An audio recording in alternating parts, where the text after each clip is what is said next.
আল মাহমুদ হাফিজ আল মাহমুদ জানতেছেন, চেহারায় ঘন দাড়ি থাকলে অজুর পানি কতটুকু পৌঁছাতে হবে?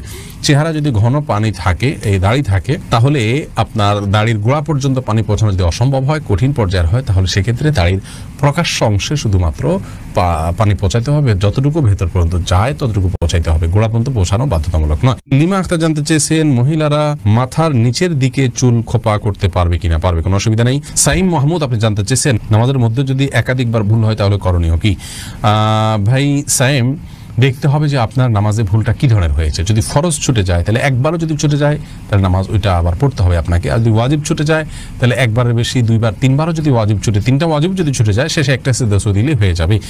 আর যদি সুন্নাত বা নফল ছুটে তাহলে একাধিক ছুটলেও নামাজ হয়ে যাবে, যদিও তার মান কমে যাবে। হাবিবা ফারহানা জানতে চেয়েছেন, নামাজরত অবস্থায় শিশু জায়নামাজে প্রসাব করে দিলে করণীয় কি? নামাজ ছেড়ে দিব নাকি চালিয়ে যাব? যদি জায়নামাজে পেশাব করে দেয় তাহলে ডানে বামে আগে পিছে সরে যাবেন। জায়নামাজের পর নামাজ পড়া তো আবশ্যক না, ফ্লোরে পড়বেন। ফ্লোরে নাপাক লেগে আছে যদি দেখা না যায় তাহলে যে কোনো ফ্লোরে আপনি নামাজ পড়তে পারেন, কোনো অসুবিধা নেই। জায়নামাজে বাচ্চা পেশাব করে দিলে আস্তে করে নিজেকে সরিয়ে নিয়ে একটু দুই হাত এক হাত পেছনে ডানে বামে সরিয়ে আপনি নামাজ কমপ্লিট করতে পারেন, কোনো অসুবিধা নেই। মেহরিন সুমি আপনি জানতে চেয়েছেন, নামাজে অতিরিক্ত হাই আসলে করণীয় কি?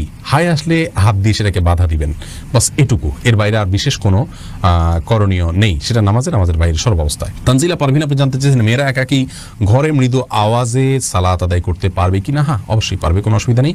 যদি পরপুরুষের কণ্ঠমতো আওয়াজ না যায় মৃদু আওয়াজে পড়তে পারবেন রাতের নামাজে, কোনো অসুবিধা নেই। ধ্রুব তারা এআইডি থেকে আপনি জানতে চেয়েছেন, আজানের সময় মেয়েদের মাথায় কাপড় দেওয়া এবং কাপড় থাকা বাধ্যতামূলক কিনা? এই বিষয়ে আমাদের একটা ভিডিও আছে, আপনি দেখে নিতে পারবেন। আজানের সময় মেয়েদের কাপড় দেওয়া মাথায় এটা আবশ্যক কিনা? উত্তর হলো না। আজানের সাথে মাথায় কাপড় দেওয়ার কোনো সম্পর্ক নেই। বাসা বাড়িতে যে সমস্ত মা বোনরা আছেন কিংবা পথে ঘাটে আছেন, মসজিদের সামনে দিয়ে যাচ্ছেন, আজান আওয়াজ শুনছে, ওইটা মাথায় কাপড় টেনে দিতে হবে, এমন কোনো বাধ্যবাধকতা নেই। তবে যদি তিনি বাইরে অন্য পুরুষে থাকেন তাহলে সর্বাবস্থায় তাকে মাথায় কাপড় টেনে নেওয়া উচিত, আজান দেওয়া অবস্থায়ও আজান না দিলেও। আর যদি বাসা বাড়িতে থাকেন তাহলে শুধু আজান দেওয়ার কারণে তার মাথায় কাপড় টেনে দেওয়ার বিশেষ কোনো গুরুত্ব ইসলাম শরিয়ার দৃষ্টিকোণ থেকে নাই। আমাদের অনেক মা বোনরা এটাকে অনেক বেশি গুরুত্বপূর্ণ মনে করেন। এমডি আনোয়ার খান আপনি জানতে চেয়েছেন, কার সাথে আমার বিয়ে হবে তাকে একদম নির্ধারণ করা নাকি এটা কর্মফল? ভাই আনোয়ার, এটা নির্ধারণ করা, আল্লাহ রাব্বুল আলামিন নির্ধারণ করে দিয়েছেন কার সাথে কার বিয়ে হবে। নবী করিম সাল্লাল্লাহু আলাইহি ওয়াসাল্লামের একটি হাদিস থেকে সুস্পষ্টভাবে বিষয়ে আমরা নির্দেশনা পাই। নাজমুর রহমান মেহরাব জানতে চেয়েছেন, হারাম খেলে 40 দিন ইবাদত কবুল হয় না, এটি কতটুকু সঠিক?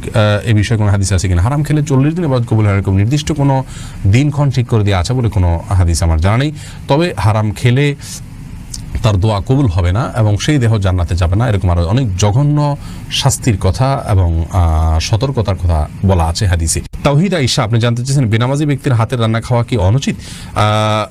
বেনামাজি ব্যক্তির হাতে রান্না খাওয়া যাবে, কোনো অসুবিধা নেই। আপনি কি খাচ্ছেন এটা হলো মূল বিষয়। নামাজি ব্যক্তি হারাম জিনিস খেলে সেটা হবে হারাম, আর যদি বেনামাজি আপনাকে হালাল জিনিস খেতে পারেন, অসুবিধা নেই। পেশাব করার পর উযু করা আবশ্যক কিনা? ভাই এমডি সাকিব ইসলাম জানতে চেয়েছেন, না, পেশাব করলেই যে আপনার উযু করতে হবে এমন কোনো কথা নেই, বরং পেশাব করার পর উযু করে উযু অবস্থা থাকতে পারলে ভালো। যদি না পারেন তাহলে নামাজের জন্য কোরআন স্পর্শ করার আগে আপনি উযু করলেই চলবে। নূর আপনি জানতে চেয়েছেন, মেয়েরা বোরকা না পরে বোরকার বদলে বড় জামা ও হিজাব পরে কি বাইরে যাওয়া যাবে? যেতে পারে, কোনো অসুবিধা নেই।